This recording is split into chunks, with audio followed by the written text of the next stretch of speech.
Well, hello everyone, and welcome back to the Canal Sidings Model Railway channel. This time we have a bit of a breakthrough video really. I have got 3 signals up and running, all talking to one another, and 2 trains on the track at the same time. And when all goes well, they don't catch one another up. They stop at the signals and obey the signals. So I have 2 cameras.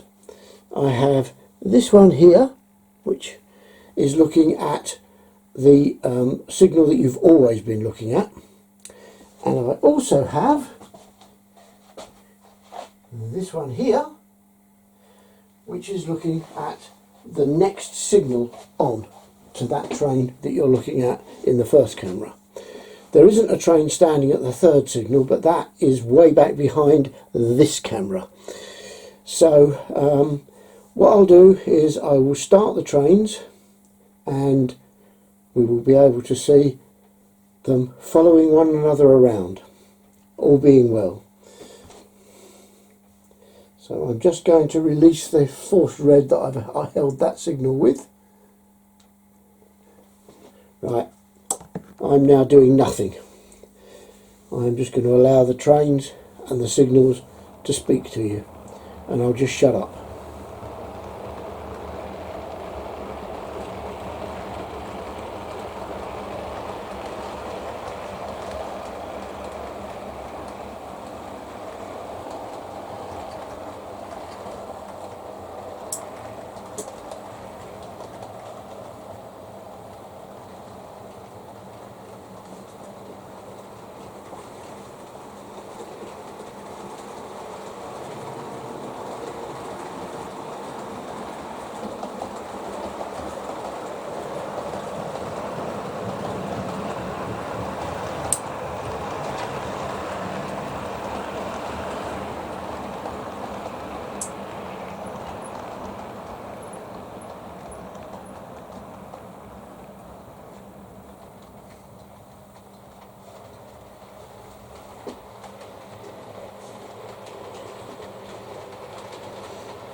And there you have it. Two trains on the same track, obeying the signals, not catching one another up. The necessary low speeds of the trains are purely because I have a very short track.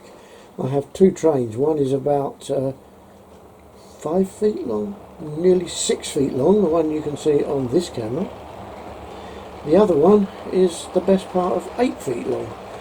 I have a 36-foot track, so you can see that 6 and 8 is 14. That's getting on for half the total track area taken up by the two trains. There's not really much space in between the signalling blocks, so the trains naturally run quite slowly. And if I speeded them up, all that would happen is that they would run between the signals quicker, but they would be stopped for longer. So you can't win with a short track, but it does prove the concept, and I will be using it on this layout on all three lines, with the hope that once it's all built I can run 6 trains at the same time without any intervention from an operator, and then I can be building up trains in the storage yard, or I can be shunting trains in the engineer's yard, or moving locos about at the storage point. So that's my intention. This is probably now the last video we're going to see on signalling for some time, because what I want to do next is get on with some track laying and some electrical planning, because there's a lot of wiring involved in all of this, and I need to start doing some actual real layout building rather than just electronics. So that's where I shall be.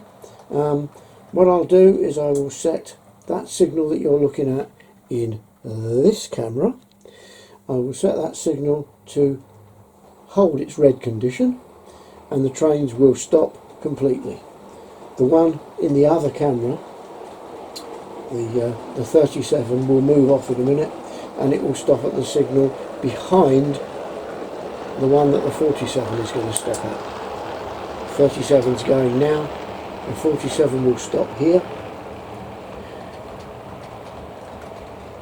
and that signal won't change when the one round by the 37 goes to yellow. The signal in front of the 47 won't change, simply because I've got it forced red, which is a perfectly valid condition, and things work because the 37 will not crash into the back of the 47's train. The 37 has now pretty much stopped behind me as I stand looking at the 47, and as you can see, the signal on the other camera, actually the signal on the other camera is still red at the moment. Of course, I've got 3 reds. The reason being that the signals protect the section after them. So the signal in front of the 47 is saying that you can't go, and the only reason for that is that the section is that I'm holding it red. If I let it go, I'll just do that before I finish the video. I will now let it go by taking the false red off, and it will immediately go yellow, because the section in front of it is clear. There's no train in it. But the section in front of this signal here, on this camera, is occupied by the class 37 and its train. So therefore another train can't enter it. Those being the correct rules. So I hope this hasn't been too much of a long drag with signalling. I do have more work to do. What I have actually decided that I need to do is try to come up with a method that avoids having to use a Raspberry Pi and a Sprog for the other command station, which is the braking command station. I'm actually going to try a DCC++ system, which you will be able to build if it works, and I've got to prove it. but it won't need any computer interface. It will just be an Arduino program again, running on an Arduino Uno with a motor shield plugged into it. This is how DCC++ works. I didn't invent it, someone else did, and it's a very clever idea. And I've read all the information on it, and you know, he really did think about it, and he came up with a very good system. What I need to do is slightly modify his DCC++ code so that the system does nothing but continuously send a broadcast stop packet. And that is where I will be trying out. That is what I will be trying out. But I shan't be doing anything with that quickly, because I haven't actually got the motor shield yet that goes. But that will have cost me about 20 quid. So a command station and booster for 20 quid is pretty damn good. A Sprog on its own will cost you 60, and a Raspberry Pi will cost you about 30, so you know, 20 quid's a lot cheaper than 90. Anyway, hope that you've understood what's going on here. It's really difficult to see two trains running past three signals. I did try using 3 cameras, but I just haven't got enough SD cards to record on 3 cameras at the same time. Excuse me. So I'm going to say goodbye for now. Thanks for watching, and this is the end of the signalling videos for some time. Bye.